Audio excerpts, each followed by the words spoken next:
apesar de tudo, né? A gente guarda a palavra no nosso coração para ministrar. Eu preguei ontem, mas a palavra ficou borbulhando dentro de mim o dia inteiro, né?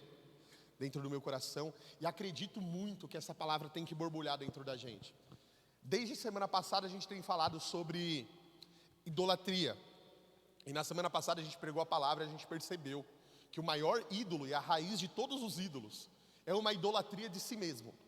Quando a gente entra no ponto de nos auto-idolatrarmos. A auto-idolatria, a idolatria do ego. E a gente, apesar de sabermos disso, acredito que todos nós durante a semana tivemos que lidar com esse Deus. Tivemos que lidar com o nosso ego, tivemos que lidar com situações de colocarmos o nosso ego debaixo dos nossos pés, de termos a percepção disso. E hoje a gente vai falar sobre Mamon. E antes da gente entender um pouquinho sobre Mamon, eu preciso contextualizar a mentalidade da ideia dessa pregação.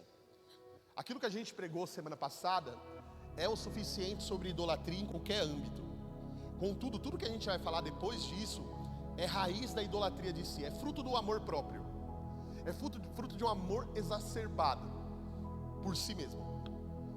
E o fruto disso é que nós criamos deuses para adorar. Os deuses que façam as nossas vontades e as nossas coisas.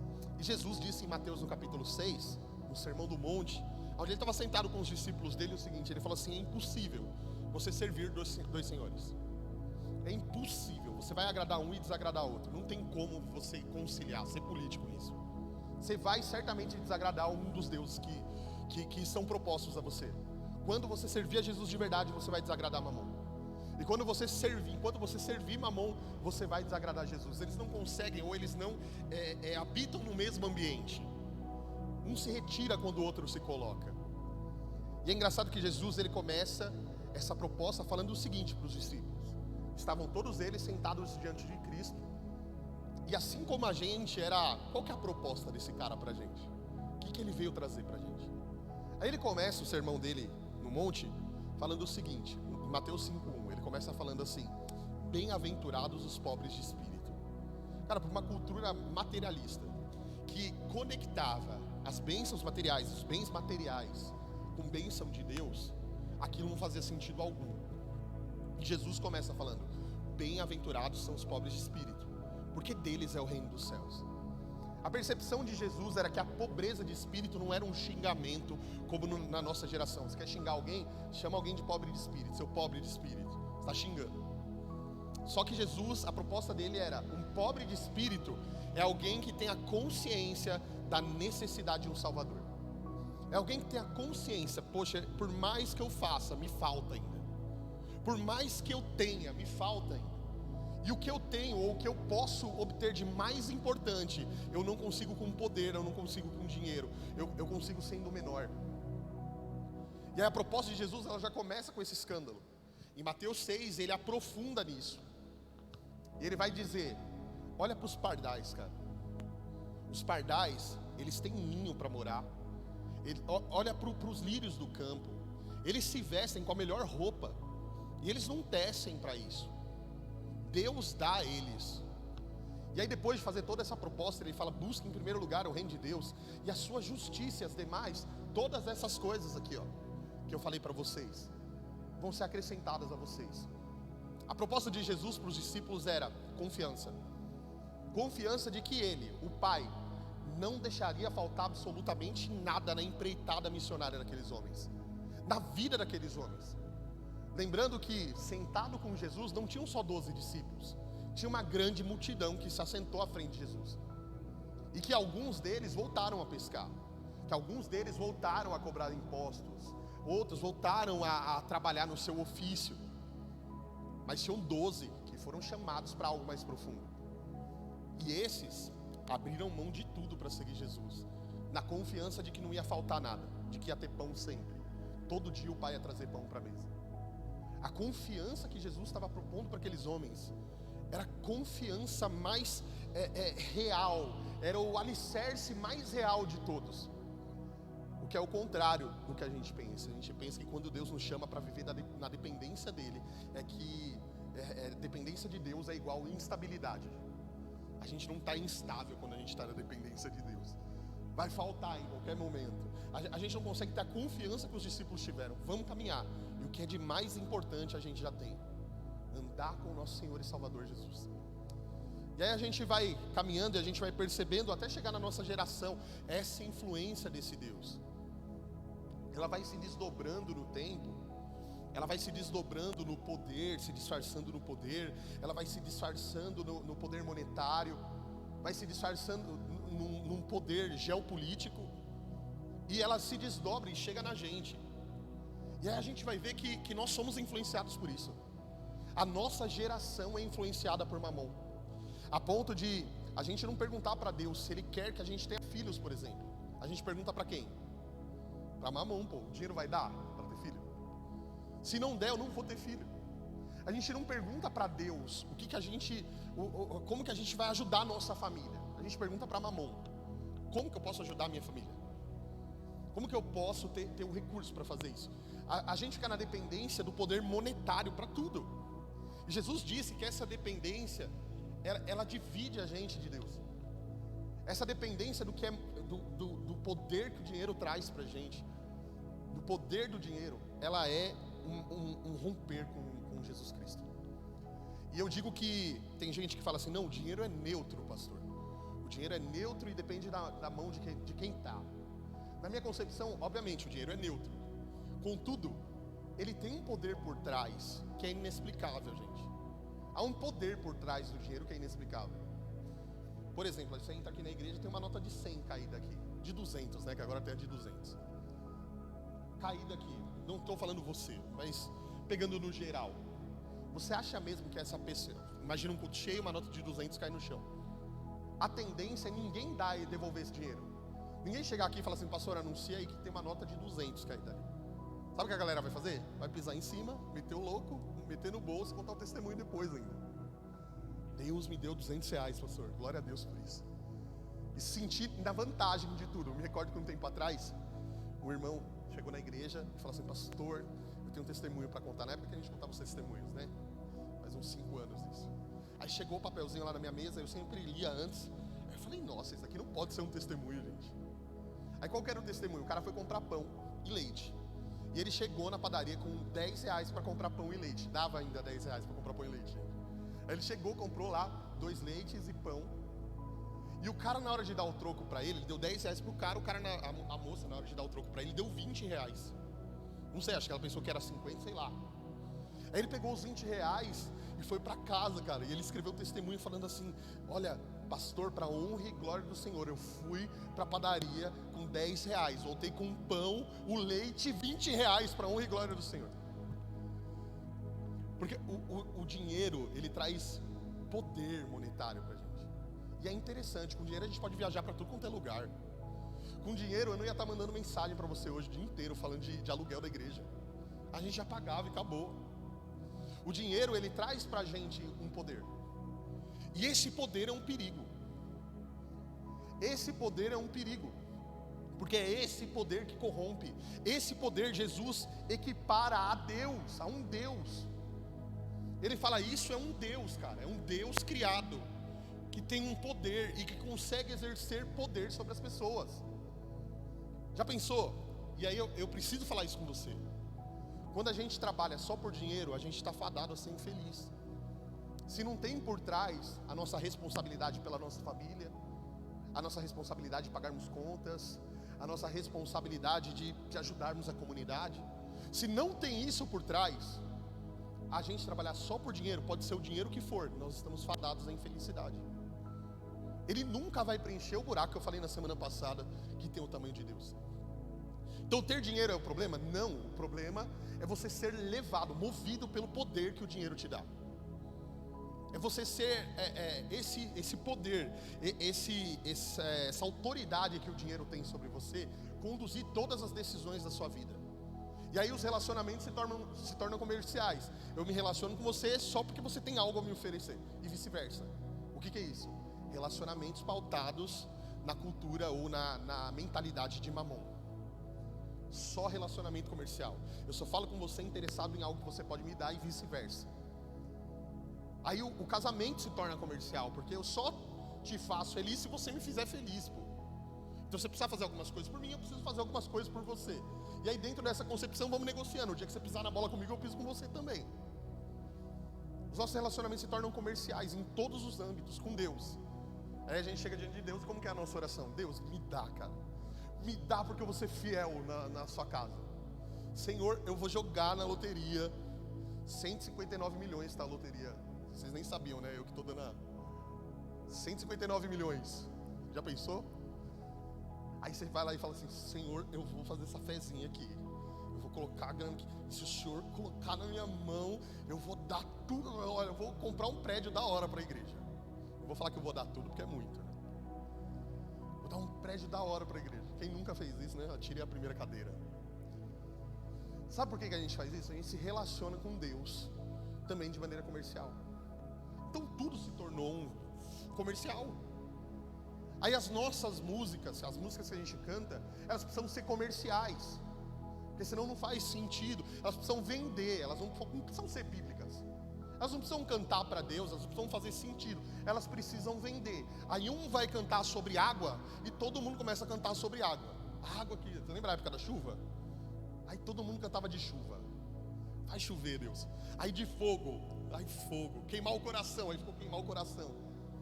Aí não precisa fazer sentido, é só ser... Nossa, na época da casa, né? Meu Deus do céu, a época era tudo casa. A época dos church, né? Não precisa ser igreja bíblica, é só ter church, porque aí vende. Aí é legal, vende, é bom. E se tiver resultado é porque Deus está aprovando. Então uma igreja lotada significa que Deus está aprovando. Uma vida próspera em que tudo está dando certo significa que Deus está aprovando. Então a gente vai medir as coisas pelo resultado. Aí as nossas músicas precisam ter um resultado de views, porque senão elas não são legais. E aí não importa, a gente vende tudo, qualquer coisa, qualquer conceito. Me recordo que quando a gente começou a igreja, eu sentei com um cara para conversar, e o cara manja muito de igreja. E eu comecei a conversar com ele, não para pedir opinião nem nada, mas bate-papo mesmo. Aí sentei, comecei a conversar com ele, ele falou assim: cara, você vai fazer isso na Sapopemba, velho. Esse tipo de igreja é bom para São Bernardo. São Bernardo ia ser lá, legal essa igreja. Aí você ia fazer, você começa lá devagarzinho. Se tiver 10 membros, você já sustenta um prédio. E aí você vai tocando assim, vai fazendo célula, grupo familiar, bababá, ppp. Aí eu falei pra ele: mas eu não tô te pedindo um conselho, eu tô falando o que eu vou fazer, caramba. E a ideia do cara é até plantar uma igreja que seja comercial, que venda. A gente estava falando um tempo atrás sobre investimento em igreja. Sabe o que entrou na igreja? Chega um investidor e fala assim: beleza, eu vou colocar uma grana, vocês vão investir em rede social, vocês vão investir em tudo, em estrutura dentro da igreja, eu vou colocar vocês em todas as mídias. E aí depois, quando a igreja estiver rendendo, vocês me dão parte do rendimento da igreja. Eu estou lá na diretoria e eu recebo todo mês um pouquinho, porque precisa ser comercial. Tudo é comercial. Se não for comercial, não vale a pena. Se não tiver lucro, vantagem, não vale a pena. E é óbvio que isso na vida talvez seja bem coerente. Quem me conhece mais de perto sabe que, por exemplo, é difícil eu não pensar comercialmente em tudo, né, na minha vida. Mas quando chega na igreja eu não consigo pensar assim. Eu consigo entender que aqui a gente vive na dependência de um Deus que é completamente diferente da nossa mentalidade mercadológica, né? A nossa lógica de mercado é completamente diferente. É um Deus que está acima disso. É um Deus que faz diferente das pesquisas que a gente tem, ou talvez da experiência profissional que a gente tem comercial. Ele faz diferente. Então não tem como a gente tratar a igreja como um negócio. Não tem como. Nisso a gente está fadado à derrota. E quando a gente trata como negócio, a gente vai falar de cargo. Quando eu falo de cargo, eu não estou falando de hierarquia, de respeito ao próximo, não estou falando disso. Estou falando de cargo mesmo. Eu tenho um plano de carreira eclesiástico. Eu entro, aí eu preciso almejar algo, para depois almejar algo maior, para depois almejar algo maior. E eu nunca quero ser o menor. Eu nunca quero ser o que está na porta servindo ou o que lava o banheiro. Eu quero ser o que é visto. Eu quero ser o que está na capa do vídeo, cara. Eu quero ser o melhor de todos. E está em um grande problema, porque se tornou comercial isso também. Então, dentro desse contexto todo que eu coloquei vocês, eu quero falar com vocês um pouquinho sobre o gadareno. E dizer antes da gente começar que todo Deus que a gente adora com veemência, a gente se torna a imagem dele. Então, por exemplo, se a gente está aqui, a gente dobra os nossos corações a Jesus, a palavra vai dizer que à medida que a gente vai adorando ele, nós somos transformados de glória em glória à sua imagem. Nós vamos nos assemelhando a ele. E assim como o processo de João, por exemplo, que a gente já falou aqui na igreja, que era um rapaz duro, um rapaz que tinha milindres, um rapaz que não tinha maturidade alguma, de repente começa a andar com Jesus. E ao observar Jesus, um homem manso, paciente, maduro, ele começa a absorver isso de Cristo. E ele começa a se tornar alguém que era a imagem e semelhança de Cristo. Então, à medida que nós vamos caminhando com Cristo, nós vamos absorvendo de Cristo a palavra e nos assemelhando a ele. Mas à medida que nós abraçamos Mamon e essa mentalidade, nós também vamos nos assemelhando a ele. Nós também vamos nos parecendo com ele. E o ápice de tudo é quando nós olhamos, por exemplo, para uma prostituta. Quando você olha para uma prostituta, a roupa dela, a maquiagem dela, a forma que ela se comporta, remete ao Deus que ela adora. E ali já está estereotipado. Ela já botou para fora o Deus que ela adora. E da mesma forma acontece com todos os outros, e a gente vai ler aqui junto. Marcos capítulo 5, versículo 1.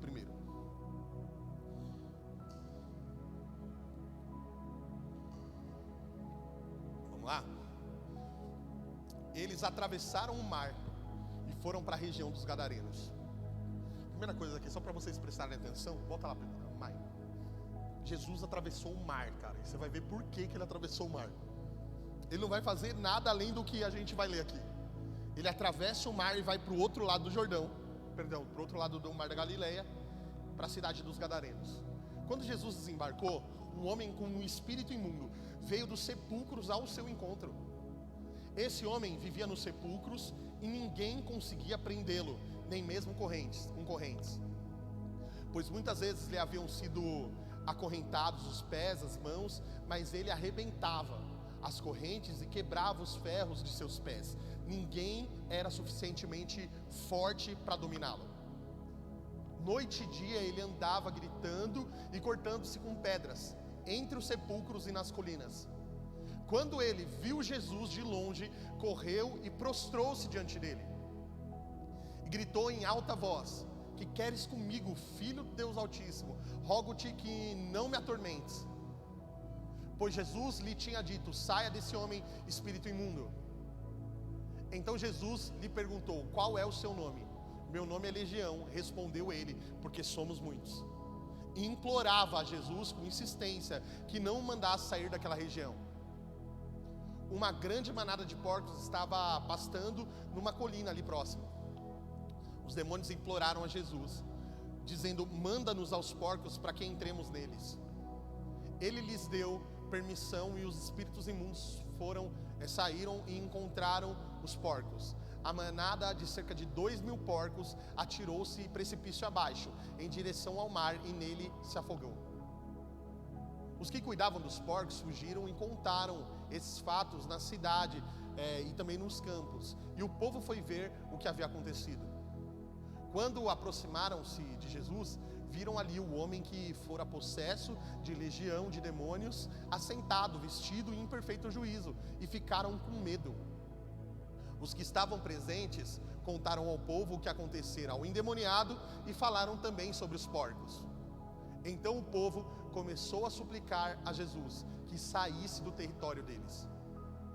Quando Jesus estava entrando no barco, o homem que estivera endemoniado suplicava-lhe que o deixasse ir com ele. Jesus não permitiu, mas disse: vá para casa, para sua família, e anuncia-lhes o quanto o Senhor fez por você e como Ele teve misericórdia de você. Então aquele homem se foi e começou a anunciar em Decápolis o quanto Jesus tinha feito por ele, e todos ficavam admirados. Amém? Que história, hein? Foi a primeira história que eu li na Bíblia, essa daí. Você imagina, abri lá e na hora que o cara fala assim: quem é você? Legião, pois somos muitos. Eu fechei a Bíblia, falei: mano, como é que pode? Na época tinha Aurélio, né? Você vê o jeito que eu sou velho. Eu fui ler o que era a legião, aí eu fiquei mais assustado ainda. Vamos começar pela palavra, né? Primeiro a gente imaginar que Jesus atravessa o mar, não foi por um cara milionário, por um cara influente, um político da época. Ele também salvou esse tipo de gente. Mas ele atravessa o mar da Galileia por alguém que, cara, não fazia sentido algum Jesus ir até lá. E não faz sentido algum Jesus pisar na terra dos Gadarenos, uma vez que não era território judaico. A galera de lá não tinha um Messias para adorar. Era um povo estrangeiro. Eles não conheciam absolutamente nada da lei de Deus, tanto que criavam porcos. Eles não sabiam de absolutamente nada do Messias. O Messias virá e vai salvar todo mundo. Não, eles não tinham essa história. Era uma história judaica. Mas Jesus, no entanto, pega os discípulos, atravessa o mar, enfrenta uma grande tempestade, a palavra diz. Uma tempestade monstruosa. E ele chega do outro lado, na cidade dos Gadarenos. E quando ele chega nessa cidade, imediatamente um homem corre do meio dos sepulcros ao seu encontro. E cara, esse homem é só um símbolo da mentalidade daquela cidade. Quando eu ando por São Paulo, eu vejo símbolos do espírito que atua no nosso meio, mano. Um espírito de loucura, não sei se vocês já perceberam. Mas eu ando às vezes nessa Sapopema, eu falo assim, caramba, quanta gente doida, velho. Será que eu tô andando aqui, eu sou doido também? Tipo aquele filme, né? Quem é o doido da história, eles ou eu? Eu tô andando na avenida, a galera falando sozinha, levantando a mão, de repente um corre, briga, bate o carro e começa a tretar. Mas existem figuras específicas que representam sim toda a mentalidade acoplada num único ser, cara. E esse cara aqui, ele era justamente a personificação do Deus que aquela galera adorava. E olha só como que ele era. Vou falar algumas características dele aqui, só para vocês compreenderem e construírem a imagem dele junto comigo aqui. Ele vivia no meio dos sepulcros, né, no meio do cemitério mesmo, literalmente. Já foi no cemitério? Ele morava lá dentro, era a casa dele. Não existia em cultura alguma, não existia alguém que venerasse no cemitério alguém. O cemitério em todas as culturas orientais é um lugar de demônios. Ele é um lugar de tormento, de dor. É um lugar insuportável de ficar. Tanto que todas as culturas, até a nossa, quando vai no cemitério, a primeira coisa que faz quando chega em casa é tomar um banho no corpo inteiro. Não sei se sua mãe falava isso pra você, mas quando a gente ia no cemitério, falava, lava a sola do pé, deixa o chinelo lá fora. Terra de cemitério aqui dentro não. Não era assim? Lava o tênis, pelo amor de Deus, já bota lá na máquina e ó, acabou. E aí a roupa que ia pra máquina, ela ia sozinha, tá? Para não contaminar as outras. Então olha só, naquela época era mais agudo ainda isso, porque eles colocavam o cemitério fora da cidade, a fim de que ninguém tivesse contato algum com o morto. E ainda mais quando tinham pragas e essas coisas, era um local extremamente isolado. Os corpos eram queimados muitas vezes fora da cidade. Aquele homem tinha uma casa no meio dos mortos, cara. Ele vivia no meio dos mortos. Uma outra coisa, que ele ficava preso em cadeias, e ele tinha uma força descomunal, a ponto de o escritor do texto falar que ninguém podia subjugar ele. Ninguém tinha força para parar esse cara. Aí você imagina, os caras acorrentavam o maluco quebrava as correntes. Ele quebrava as correntes dos pés. Provavelmente ele andava com pedaços de correntes quebrados nos seus braços e nas suas pernas. Ninguém podia subjugar esse cara. Eu acredito que ele não seja um cara magrinho e franzino. Eu acredito que ele seja um cara muito forte para quebrar corrente, pô. O cara estourava todas as correntes que estavam em torno dele. Uma outra coisa que é interessante é que ele ficava isolado socialmente. Ninguém chegava perto desse homem. Você imagina que aquele cara foi separado da convivência dele. Que aquele cara teve uma infância. Provavelmente ele comeu numa mesa um dia. Mas ele foi isolado socialmente, porque ele era um homem violento. Então ele foi colocado de lado, lá no local onde ninguém vai. Então ele estava lá completamente isolado. Uma outra coisa interessante é que ele gritava de dia e de noite, berrando, ele não dormia. De dia e de noite ele gritava, com uma agonia terrível dentro de si. Para pensar nisso. Já teve uma noite de agonia? Imagina uma vida de agonia, como a pior noite de agonia que você já teve. Aquele homem gritava, cara. Ele expunha aquilo, aquela dor interior com berros e gritos, noite e dia. Eu estava estudando esses dias sobre os métodos russos de tortura. E cara, tem um que é o seguinte: eles não deixam o cara dormir por 72 horas. O cara não dorme, ele joga água fria, eles dão tapa no rosto, revezam e não deixam o cara dormir. E aí o cara ele começa a passar por um processo em que o cérebro dele começa a se deteriorar. O cérebro do cara começa a se deteriorar, ele não consegue segurar a informação. E aí o cara acaba abrindo informação, ou muitos deles morrem no terceiro dia sem dormir, 1 minuto sem descansar, ninguém aguenta. Tem uma galera até que, isso é uma tese russa, tá? Eles acreditam que a primeira coisa mais importante que a gente tem é respirar. A segunda é descansar, é dormir. A terceira é água. Então se eu ficar sem dormir 72 horas, sem descansar 1 minuto, certamente eu vou morrer. Certamente eu vou passar por um colapso mental que nunca mais vai voltar ao normal. Mas água tem gente que aguenta 3 dias e meio, 4 dias. Olha só, aquele homem de dia e de noite era torturado por demônios.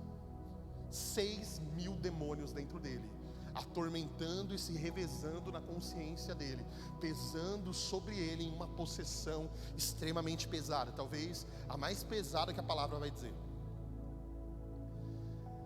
Uma outra característica é que ele se automutilava, ele pegava pedras e ele se feria. E aqui tem uma questão psiquiátrica também que eles explicam, que às vezes a dor interna é tão forte que o alívio é cortar o externo. Quando corta o externo, alivia a dor interna. Ideia de maluco, né? Mas o fato é que esse cara tinha um ódio de si. Ele pegava as pedras, ele começava a se ferir, a se degladiar, arrancar pedaços de si. E aí a gente começa a construir uma imagem de um cara provavelmente muito grande, com pedaços de correntes nos seus braços, nas suas pernas, todo ferido e mutilado, gritando e berrando, atormentado de dia e de noite. E uma última coisa aqui que está mais descrita no livro de Lucas, explicando sobre esse texto, é que o cara andava completamente nu. E andar nu é uma figura de linguagem no Novo Testamento e no Antigo Testamento para pessoas que tinham cometido crimes sexuais, gente. Um cara que andava nu, ele era um cara perigoso, principalmente para as mulheres. Ou seja, esse cara aqui podia ser um pedófilo, ele podia ser um estuprador, ele podia ter cometido crimes na área na área sexual, e por isso ele ficava nu, como demonstração do seu crime. A gente consegue construir a imagem desse cara na nossa cabeça? Você conseguiu construir aí? Mais ou menos? Quem já assistiu aqui o filme Fragmentado? Bom, né? Eu imagino esse cara fragmentado, velho. Fragmentado é um cara que tem fragmentos de diversas personalidades na cabeça dele. Aí tem uma que ele é forte. E cara, o cara fica musculoso de verdade quando essa personalidade entra nele. Cara, esse filme é muito bom, depois vocês assistam. Eu acredito que o gadareno sofria como esse cara. Basicamente, esse cara era um ser da pior espécie. Ninguém que olhasse para esse cara veria nele o futuro de forma alguma. Contudo, gente, nós vimos o primeiro versículo desse texto. Jesus atravessou o mar por causa desse cara, mano. Eu não sei se você vai conseguir compreender a grandiosidade da graça de Deus nesse aspecto. Do cara pegar o barco dele e falar: eu vou deixar Israel, o povo que eu vim para eles pregar, eu vou atravessar o mar porque tem alguém do outro lado, e eu vou falar do meu amor para ele, e eu vou libertar ele, eu vou tirar os demônios dele. E Jesus atravessa o mar só para isso, porque ele expulsa os demônios e volta para o local onde ele estava. Ou seja, essa pessoa, por mais que não tivesse valor algum para nós, a graça de Deus o escolheu, o elegeu para superabundar na vida dele. Mas se a gente for pegar o crime que esse cara cometeu e as coisas que ele cometeu, talvez não caiba dentro de nós o tamanho da misericórdia e da graça de Deus, gente. Cara, como que Jesus teve misericórdia de um cara desse? Que cometeu esse tipo de crime, provavelmente. O que eu estou falando aqui, eu não estou falando de mim, tá?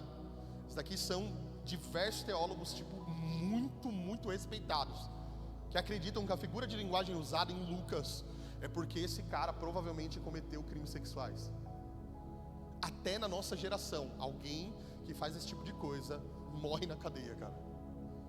É como se fosse algo inadmissível. Mas Jesus atravessa o mar para ir para o outro lado para falar com esse cara. Olha que coisa maluca isso, não cabe dentro de nós. Agora a gente vai ler o verso 6 e 7, depois a gente vai voltar para o começo para a gente terminar. Versos 6 e 7.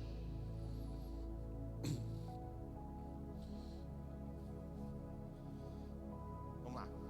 Quando ele viu Jesus de longe, correu e prostrou-se diante dele e gritou em alta voz: que queres comigo, Jesus, filho do Deus Altíssimo? Rogo-te por Deus que não me atormentes. Presta atenção nisso, gente. Sabe o que acontece ali? Jesus chega num local aonde a mentalidade daquele local estava figurada em um homem, lotado de demônios, 6.000 demônios dentro dele. Ele corre diante de Jesus e prostra os seus joelhos diante de Jesus e começa a adorar Jesus. Quem começa a adorar Jesus? Espera aí. 6.000 demônios adoram Jesus de joelhos diante dele e pedem para ele autorização para fazer alguma coisa. Espera aí. De qual macumba você tem medo mesmo? Que olho gordo você tem medo? Que inveja que você tem medo? Eu quero falar para você nessa noite que maior é o que está em você do que aquele que está no mundo, cara. Nenhum discípulo tinha reconhecido Cristo ainda. Nenhum discípulo tinha falado: você é o Filho do Deus vivo, você é o Filho do Deus Altíssimo. Não, ninguém tinha adorado Jesus como Deus ainda. Mas Satanás teve que dobrar os joelhos diante de Deus e teve que falar para ele: cara, eu preciso pedir para você permissão para alguma coisa. Nada escapa às mãos do nosso Deus. E aí Jesus, verso 8 e 9, mãe.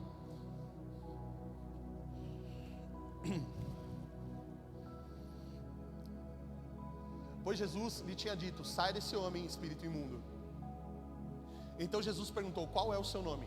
Ele respondeu: Legião, porque somos muitos. Legião, aqui eu falei, né? São 6.000 demônios dentro do cara. Legião é uma palavra usada para denominar exércitos romanos, número de exércitos romanos. Quando os caras iam especificar uma legião, eles falavam que eram 6.000 soldados. Aqui esse cara estava endemoniado com 6.000 demônios dentro dele. 6.000 se prostram diante do Deus vivo, diante de Jesus, porque de fato há uma autoridade em Jesus. Verso 10, Mar. Então imploravam a Jesus com insistência que não mandasse sair daquela região. Agora vamos parar aqui, só para a gente pensar junto. Você parou para pensar que tinham 6.000 demônios que pedem para Jesus para continuar naquela região? Era como se eles falassem assim: Jesus, deixa a gente aqui, cara. A gente está estabelecendo uma mentalidade nesse povo dessa região. O Senhor veio e vai atrapalhar o nosso negócio aqui, cara. A gente está deixando o povo do jeito que a gente quer. A gente tem trabalhado a mentalidade do povo. Então Jesus, não nos atormente. Não é hora ainda do Senhor governar. O que você está fazendo aqui? Manda a gente ir para os porcos. A gente quer permanecer aqui. E é por isso que a igreja repreende com veemência os palmeirenses. Né, Beto? Tinha que ter a piada do palmeirense com porco, né, velho? Terrível. Eu abomino pastores que façam piadas com time, né? Aí eu vou e faço uma, só porque o Beto está aqui, ó. Mas para você ter ideia, eles pedem para ir para os porcos. E basicamente os porcos eram a economia daquela cidade. Aquela cidade girava em torno da criação de porcos. Eles tinham a criação de porcos, eles viviam da criação de porcos. Era a economia daquela cidade que vivia em torno disso. Jesus então libera os demônios para entrar nos porcos. Os porcos vão e caem no mar e morrem afogados. E junto com os porcos, a economia da cidade quebra. Quando Jesus entra num lugar, ele vai afrontar justamente o Deus que aquele lugar adora. Jesus vai para aquele lugar e ele começa a consertar a forma que as coisas funcionavam. Ele expulsa, ele liberta um homem de tudo aquilo que a cidade vivia, cara. E ele começa a mexer com o coração de todas as pessoas, por meio da vida daquele homem. Saíram, entraram nos porcos, caíram de despenhadeira abaixo, quebrou um monte de gente. Os investidores devem ter ficado malucos. O que aconteceu com o produto que eu investi, cara? São 2.000 porcos. 2.000 porcos é porco pra caramba, era porco pra cidade inteira. Caíram lá para baixo e Jesus começou um processo de mexer com aquela galera. Aí a gente sabe, ou a gente precisa pensar juntos aqui, dentro da nossa cidade tem algo perceptível, tem uma mentalidade estabelecida, e é muito parecida com a de Gadara, gente. Pode parecer viagem minha, mas é muito parecida. Vamos pegar aqui algumas coisas. Primeiro, miséria. Miséria é um comportamento da nossa cidade. Vamos pensar juntos aqui. A gente está na 5ª cidade mais rica do mundo. A gente está na maior cidade da América Latina, a cidade aonde as coisas acontecem, em toda a América Latina. A gente está em São Paulo, gente, que vem gente do mundo inteiro aqui fazer negócio. Você concorda comigo isso? Por exemplo, você vai lá no centro, cara, é chinês patrão de brasileiro, é coreano patrão de brasileiro, é nigeriano patrão de brasileiro. E a gente se coloca nessa condição mesmo. Porque de fato o nosso comportamento é um comportamento de miserável. Parece que a gente não é dono nem da terra que a gente está aqui, ó. Nem do que a gente compra a gente é dono. O que a gente quer é segurança, é que alguém assuma a responsabilidade por nós. Eu digo que o Brasil é miserável porque ele tem um comportamento de menino. A gente na teologia, quem que é o nosso irmão mais velho que a gente depende? Os Estados Unidos. Toda a teologia, gente, que a gente absorve aqui, vem de lá. Porque a gente não tem maturidade de produzir. Aí é melhor a gente pegar de lá, do IHOP, do não sei o que, esqueci o nome do cara lá. E tem até uma galera que vai para lá para pegar tudo aquilo e trazer para cá um modelo, para aplicar, porque eles são os nossos irmãos mais velhos, cara. Aí a gente vai pegar profissionalmente, cara, vem o mundo inteiro aqui fazer negócio, até o japonês faz a barraquinha do pastel lá e bota brasileiro para trabalhar. E o brasileiro está mais satisfeito em estar fazendo pastel para o japonês do que o japonês. Porque a nossa mentalidade é miserável. E quando eu falo de mentalidade miserável, é que a gente sempre vai colocar dificuldades nas coisas que a gente vai fazer. Sempre a gente vai ter que enfrentar um monte de outras coisas. Por exemplo, o nosso comportamento, as nossas crenças. A gente vai ter que bater de frente com isso toda vez que a gente for fazer alguma coisa, cara. As nossas limitações, principalmente financeiras, intelectuais, a gente não consegue lidar com o tamanho de São Paulo. E aí qual que é a proposta? A gente é tão miserável, eu estava falando aqui ontem, que a pregação mais zica em São Paulo é a seguinte: é eu chegar aqui, como que é o miserável? O miserável, tudo que ele levar vantagem, tá bom, cara. Ele é um espertão, tudo que ele leva, é o nosso comportamento malandro de ser. Aí a gente pega a garrafinha de água e fala: essa água veio de Israel, ela não é brasileira. Ela veio lá de Israel, de uma terra santa, cara. E ela veio de lá, e se você tomar ela, você vai, cara, ter muitos filhos, você vai ter muito dinheiro, e então você precisa entregar aqui R$50 para você tomar essa água. Sabe por que essa mentalidade dá certo, esse tipo de proposta dá certo?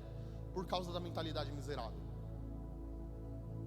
Porque se a gente fala assim, cara, não tem água, não tem nada, tem pacote de arroz que a gente precisa comprar para entregar uma cesta.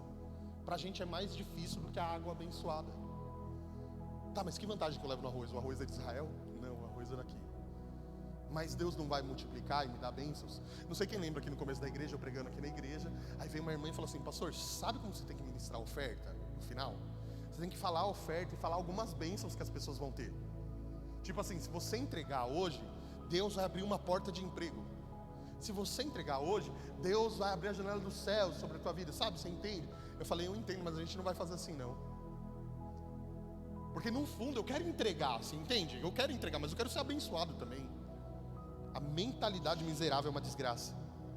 Depressão e ansiedade. A gente falou um pouco semana passada sobre esses dois fatores, mas, cara, é muito perceptível. Eu acredito que fora dessas paredes aqui da nossa convivência, uma boa parte da população sofre de ansiedade e depressão. Eu acredito que quase todos que eu conheço ou frequentam um psicólogo ou precisam frequentar um psicólogo. Quase todos, 99%. Ou fazem terapia ou precisam fazer terapia, porque não estão ajustados na sua mente. Tá bagunçado o negócio. Aí eu falei, a gente vê a personificação quando a gente anda na rua em pessoas mais vulneráveis. Cara, não tem um com sanidade mental, cara. Veio uns doidos aqui, né, Beto? Semana passada eu tava pregando, entrou um cara, pôs a cabeça ali dentro. Aí eu olhei pra cara do Beto, o Beto foi lá falar com ele. Aí o cara falou pro Beto, e saiu andando. Eu falei, nossa, que loucura, cara. Que é isso, mano? Que doideira. Aí, a gente tava aqui na barbearia à tarde. Aí do nada passou uma mulher correndo pelada, velho, na avenida lá, ó, no meio. Eu falei, mano do céu, que loucura isso. Correndo, como se nada estivesse acontecendo. São personificações de uma mentalidade. Cara, a cidade não está bem. É perceptível. Não sei se você entende a sua cidade como uma comunidade. Mas olha só como está a cidade. Olha só como está a comunidade. Olha só como estão os seus familiares. Como estão os seus vizinhos, os seus amigos. Como está a igreja.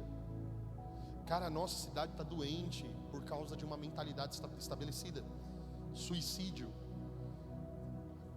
No período da pandemia a gente estava junto aqui. E quase todas as semanas a gente ouvia falar, ou a gente recebia um irmão que graças a Deus tinha tentado suicídio, mas falhou no suicídio. Aí você fala assim, cara, o cara é tão imprestável que falha para se matar, né? Essa é a tristeza maior ainda, né? O cara tentar o suicídio e sobreviver. É como que ele vai lidar com o dia seguinte, né, mano? Que vergonha. A gente recebeu pessoas aqui e a gente ajudou e a gente encaminhou. Só para você pensar que São Paulo hoje está em segundo lugar no número de suicídios no mundo. Ele só perde para Tóquio. Então é cultural, é uma mentalidade estabelecida, principalmente entre os adolescentes. Divisão é uma treta mais interna. A questão da corrupção em São Paulo. Corrupção é em todo canto. Aí eu falei do cara aqui dos R$10 aqui, que pegou o troco lá de R$20 e contou o testemunho, né? A desonestidade é uma cultura, é cultural. Então, por exemplo, a gente abriu o CNPJ e imediatamente veio um cara aqui e falou assim, olha, vocês querem abrir o Habits e o alvará de funcionamento? Tem como. Sabe como? Você dá um cafezinho para mim. Cafezinho? Como assim? Não, tem café aqui, vamos tomar um café. Não, você não entendeu, é um cafezinho e tal. Não tem cafezinho não. Ah, é? Então a gente vai ter que fazer pelos procedimentos normais. Ah, não, beleza, vamos fazer pelos normais. O cara chega numa igreja e propõe receber dinheiro, sabe por quê? Porque ele já recebeu, pô, em algum canto. Ele não vai fazer à toa, avulso. Vou chutar, vamos ver o que dá. Não, provavelmente o cara recebeu de tudo quanto é canto dinheiro. E aí ele vem achando que vai receber dinheiro. Aí a gente vai ver a cultura da desonestidade no nosso dia a dia, cara. No farol que a gente fura, na fila que a gente fura. Nas mentiras que a gente conta. Corrupção. E por último, prostituição. A gente também está contado aí entre as 10 cidades que tem mais prostituição no mundo, né? A gente está ali entre Amsterdã e um monte de outras cidades que são colônias, antros de prostituição. Aí a gente também está no meio.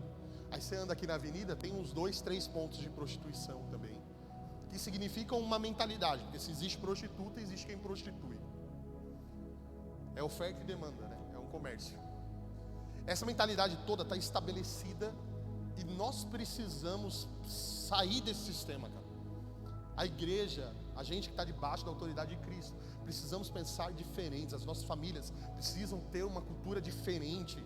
Se hoje eu estou aqui na igreja querendo ouvir uma palavra, mas eu ainda me relaciono com a miséria, eu ainda me relaciono com a prostituição, eu ainda me relaciono comercialmente com as pessoas, eu tenho depressão, ansiedade, e eu não trato isso em Deus, na minha vida de oração, eu não coloco isso, eu não estou sendo aqui negligente falando, poxa, você não precisa tratar, não vai para o médico. O que eu estou falando é que você também tem que se relacionar com Deus, cara. É um problema espiritual também, não é só físico. Eu passei em casa isso. Quando as coisas ajustam, melhora. Mas sabe por que não ajusta? Porque vai buscar em tudo quanto é lugar e deixa em último plano Deus, cara. Conserta com Deus primeiro. Às vezes é um princípio que está sendo quebrado dentro de você, que quando é consertado parece que as coisas ajustam. Aí a gente vê o verso 16 e 17. Vamos ler aí juntos. Já estou terminando, tá?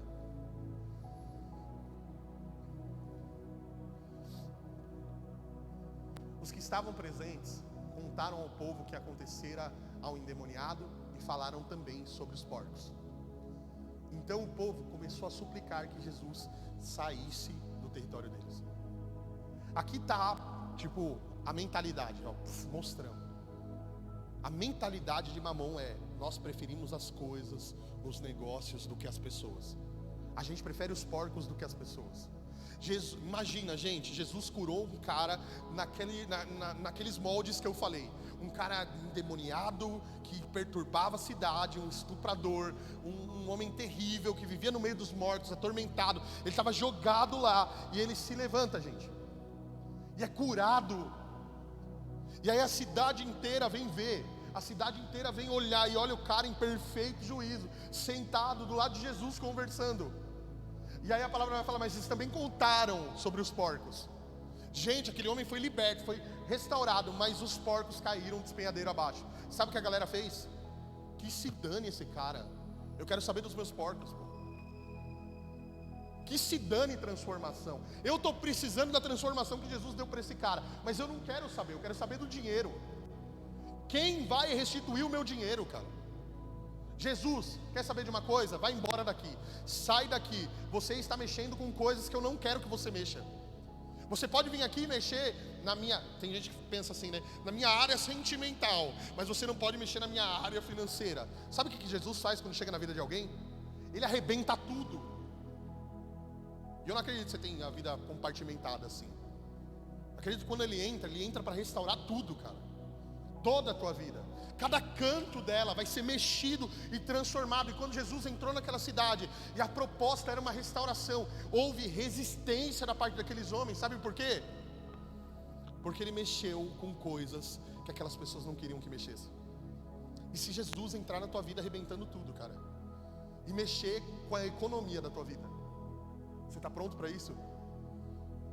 Você está pronto para falar assim: beleza, eu vou olhar para os pardais, eles têm roupa e alimento. Eu vou olhar para o lírio do campo, porque eles têm vestes lindas, e Deus quem dá para eles. E eu creio, eu vou buscar o reino e a justiça. Olha que coisa maravilhosa o que acontece, cara. Aquele homem é transformado, mas olha que coisa terrível acontece. Aquele povo prefere os porcos do que Jesus. Sabe, todas as vezes que você troca Jesus por algo, é como se você fizesse isso daqui. Jesus vai embora, eu prefiro a prostituição. Jesus vai embora, eu prefiro a desonestidade. Jesus vai embora, eu prefiro ser morno. Sai daqui, eu prefiro a minha vidinha. Não quero que o Senhor mexa em nada na minha vida, quero continuar do jeito que eu estou. Todas as vezes que a gente fala isso, a gente está virando as costas para Jesus. E aí Jesus entra no barco, e ele era educado, né? Entrou no barco, estava indo embora. O gadareno corre atrás dele e fala: pelo amor de Deus, cara, me deixa aí com você. Olha como é esse povo, cara. Eles preferem porcos do que pessoas. Me deixa aí com você. Mas Jesus fala para ele: não, você vai ficar. Você vai ficar porque eu preciso de um ponto de contato aqui. Você vai ficar porque eu preciso de alguém que venceu essa mentalidade nessa cidade. Eu preciso de alguém que teve o poder de Deus manifesto na sua vida e que saia daqui para testemunhar. Vai para a tua casa e fala das grandezas que Deus fez com você e como Ele teve misericórdia de você. Antes de chegar nessa parte, vai lá e fala para a tua família, e depois você vai falar para todas as pessoas como Deus teve misericórdia de você. Deus teve misericórdia de um estuprador, gente. E talvez você fique pensando assim: nossa, pastor, mas que vazio isso, né? Jesus varreu para debaixo do tapete o pecado do cara e está tudo certo, então. Não está tudo certo, gente. Ele é justo. Busca o reino e a justiça de Deus, né? Então a justiça de Deus precisava de alguma forma ser cessada, uma vez que aquele homem era um criminoso, uma vez que aquele homem tinha carregado também uma porção de crimes nas suas mãos, uma porção de pessoas que ele provavelmente assaltou naquele cemitério, que ele machucou. Tudo isso foi levado em consideração, você pode ter certeza. E quando a gente pega aquela lista enorme que a gente leu das características daquele cara, a gente pode ficar assustado, uma vez que Jesus atravessou o mar só por causa daquele homem. Mas vamos lá. Primeiro, ele morava entre os mortos. E por que Jesus conseguiu libertar ele daquilo? Ou por que Jesus não varreu para debaixo do tapete o fato dele estar ali? Porque Jesus falou para ele assim, cara, quando ele liberta aquele homem, era como se ele estivesse falando o seguinte: eu vou ser colocado no meio dos mortos no teu lugar. Eu vou ser colocado no meio dos mortos no teu lugar. Eu vou ser levado até a sepultura no teu lugar. Ele foi preso em cadeias, né? Ele estava preso em cadeias, aquele homem. Tinha pedaços de cadeias pelo corpo. Jesus podia libertar aquele homem, porque ele estava carregando aquela prisão sobre si. Eu vou ser preso no teu lugar. Eu vou ser colocado numa cadeia no teu lugar, cara. Olha só. Isolado socialmente. Jesus foi isolado por algumas horas, sem contato algum com a sociedade externa. Por que ele pode libertar uma pessoa desse isolamento? Ele pode libertar essa pessoa porque ele foi isolado no lugar dele, dia e noite berrando. Jesus não dormiu durante o período da crucificação. Ele foi ferido e mutilado, gente. E aí a gente olha um Jesus crucificado com uma tanguinha, né? Mas sabiam que Jesus foi crucificado nu, como um adúltero? Sabe por quê? Ele podia perdoar um adúltero? Ele podia perdoar um adúltero porque ele foi condenado como um adúltero. Nu. Foi exposta a nudez do nosso Senhor inocente por causa da nossa condenação, cara. Por causa da condenação desse gadareno. Era difícil imaginar que Jesus fosse transformar a vida desse cara. Mas não só isso, Jesus fez dele um pregador da palavra. E falou para ele: vai e você vai anunciar por 10 cidades. Por 10 cidades o que eu fiz com você. A gente quer alinhar a teologia e tá certo, tá? Mas o que Jesus falou para aquele homem: vai pelas 10 cidades e fala de como eu tive misericórdia de você. Sabe o que é misericórdia? Eu sempre falo aqui, misericórdia é não receber o que merece. Vai lá e vai falar para todo mundo que você não recebeu o que você merecia. Porque eu estou indo para uma cruz para derramar até aquilo que você não merece sobre você. Você não vai só não ter o que não merece, ou não ter o que merece. Você vai receber o que você não merece. Eu vou te dar graça para você pregar essa palavra, porque eu estou indo para uma cruz como criminoso no teu lugar. A única forma da gente vencer um espírito é entender, ou da gente vencer uma mentalidade, ou da gente vencer uma entidade que a gente adora, um Deus que a gente adora. A única forma da gente vencer ele não é com passos de fé, não é com técnicas de coaching. A única forma é a gente entender que Cristo foi crucificado pelas nossas transgressões. Ele carregou sobre ele o castigo que nos trouxe a paz. E hoje, gente, hoje a porta da graça está escancarada para você. Hoje você tem chance, cara, de saber que ele carregou esse pecado aí sobre a cruz, e de você arrepender de verdade. Aquele homem nunca mais adulterou, aquele homem nunca mais estuprou, aquele homem nunca mais viveu a vida que ele vivia anteriormente. Ele não tropeçou de novo, sabe por quê? A graça de Deus é eficaz na transformação de um homem. Nessa noite Jesus quer te transformar e te libertar da mentalidade desse mundo, cara. Mas mais do que isso, quando isso daqui terminar, Ele quer que você anuncie a misericórdia dEle sobre a tua vida. Não saia daqui tropeçando, fazendo as mesmas coisas. Saia daqui transformado pelo poder do sangue de Cristo, cara.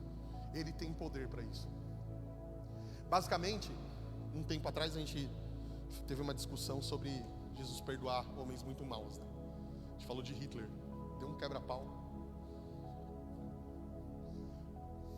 Eu não estou entrando no mérito de que Jesus perdoa todos os homens dessa forma, mas eu estou te dizendo que Jesus pode te perdoar, e que entre esse gadareno e você só existe um limite, uma barreira moral que você não rompeu.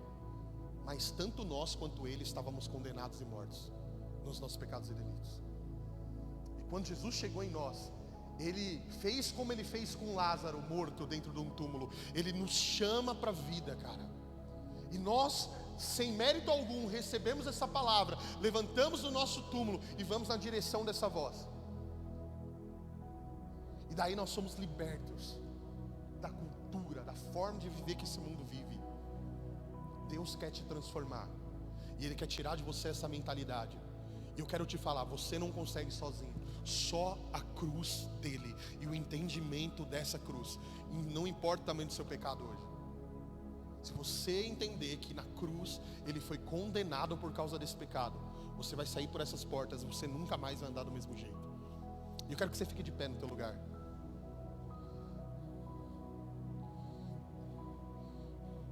Aonde estão os gadarenos, né? Os que têm coragem de bater no peito e falar: eu recebi misericórdia. Sabe o que é você sair pregando falando eu recebi misericórdia de Deus? É você sair falando assim: eu não, o que eu merecia é muito menos do que o que eu recebi, porque eu merecia muito mais peso, muito mais acusação. Eu ando hoje pela vida e eu sou devedor de Deus, cara, porque era para eu ser condenado. O que seria de mim se não fosse o Espírito Santo? O que seria desse gadareno aqui se Jesus não tivesse atravessado o mar só por ele e voltado? Ele está aqui nessa noite. A pessoa do Espírito Santo está aqui nessa noite para te perdoar, e o perdão dele é eficaz para te transformar, para você sair daqui e não ser mais a mesma pessoa. Se São Paulo caminha na miséria, Pai, eu não vou caminhar na miséria. Eu não vou caminhar na miséria. Eu não vou ter uma mente miserável, cheia de falcatrua. Eu não vou olhar para mim como alguém que não consegue as coisas. Eu vou olhar para mim como alguém que consegue. Que o Senhor não deixe o meu coração ensoberbecer na minha personalidade. Mas, Pai, que o Senhor me mostre até onde eu posso ir, e que eu tenha consciência disso e firmeza para ir até o limite que o Senhor quiser. A mentalidade, Pai, de depressão e ansiedade, eu quero colocar aqui debaixo dos nossos pés. Eu confio no Senhor. Eu confio no Senhor. Eu quero olhar para toda a natureza que o Senhor criou e ser parte dessa criação, e saber que se o Senhor dá comida para os pássaros, vestes para os pássaros, para os lírios, o Senhor não vai deixar faltar na minha mesa. Eu quero confiar nisso. Eu quero confiar, Senhor. Eu quero andar na confiança de que o Senhor é bom. Eu quero andar nessa confiança e romper, Senhor. Romper crendo na Tua cruz, na suficiência dela para salvar. Eu sei que eu não me sinto tão mal quanto esse gadareno, mas eu estava condenado como ele. Eu estava condenado, Senhor. Eu seria jogado no mesmo buraco que ele, mas a Tua graça tirou ele do buraco e me tirou do buraco. Quão bom é o Senhor por isso. Que eu saiba, Pai, pregar sobre as Suas misericórdias, que eu saiba pregar sobre a Sua graça, porque nada, nunca dependeu de mim. Nunca dependeu de mim. Eu só estraguei e o Senhor veio e consertou. Então me conserta, Senhor. Me conserta, porque eu não quero mais ser o gadareno que estava preso no meio dos sepulcros, que vivia no meio da morte. Eu não quero mais ser um gadareno que vive no meio do passado, Senhor, alimentando o que já morreu na minha vida, o velho homem. Eu não quero mais ser como o gadareno, Pai, que tem prisões e cadeias que são rompidas na força do braço. Eu não quero mais ser, Pai, atormentado pelos pensamentos de incredulidade que a minha mente produz. Eu não quero crer mais em mim do que no Senhor. Ah, Pai, livra-nos de nós. Livra-nos, Pai, em nome de Jesus. Amém e graças a Deus. Pode aplaudir bem forte o Senhor.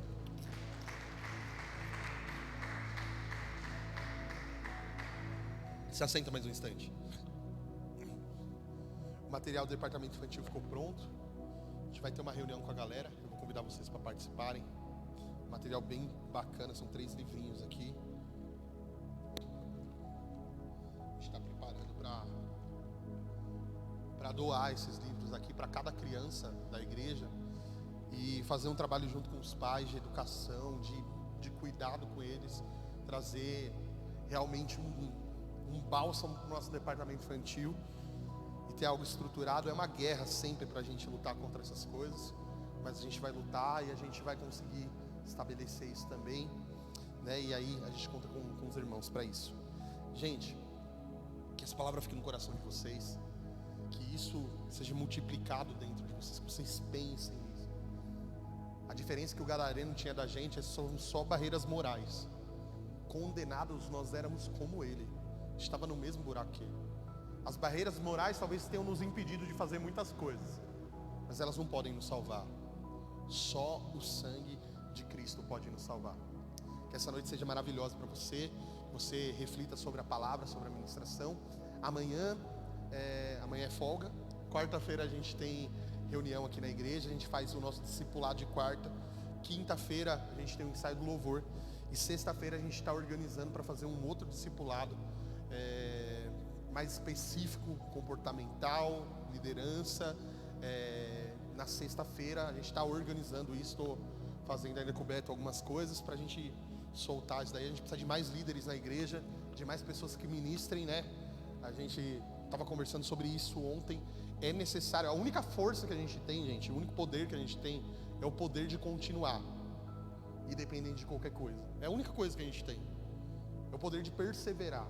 A gente tem enfrentado batalhas assim que, para nossa proporção, é tipo Davi e Golias, mas a gente enfrenta de cabeça erguida e o Senhor tem dado graça em cada uma delas. E a gente entrou em mais algumas lutas aí que a gente vai até o fim, né? E eu preciso contar com vocês, pelo menos no mínimo, no envolvimento com a igreja, no envolvimento. Você tem talentos para exercer na comunidade, dons para exercer na comunidade. Não deixa isso de lado, não leve isso em consideração, porque chegou a hora da gente arregaçar as mangas e trabalharmos juntos para a obra de Deus crescer. Amém? Então Deus abençoe. A nossa contribuição está ali do lado direito, esquerdo, né? Seu lado direito. Vamos agradecer ao Senhor. Pai, eu te agradeço por essa noite, por cada irmão que entrou por essas portas. E eu peço que o Senhor continue ministrando no nosso coração. Ministra-nos, Pai. Transforma-nos a tua imagem conforme a tua semelhança. Nós estamos prostrados diante do Senhor. E tudo que há de errado em nós, nós temos a humildade de reconhecer. Que nós tenhamos a humildade de nos prostrarmos diante da tua vontade. Porque essa é a única forma de sermos transformados. Colocamos o nosso coração em ti e cremos que essa palavra é eficaz para sairmos daqui e não sermos mais como o gadareno, influenciados pela cultura desse mundo, mas que nós possamos viver a cultura do teu reino, apesar do mundo, e irmos para nossa casa falar das suas grandezas, em nome de Jesus, amém. Amém, gente, Deus abençoe, tamo junto.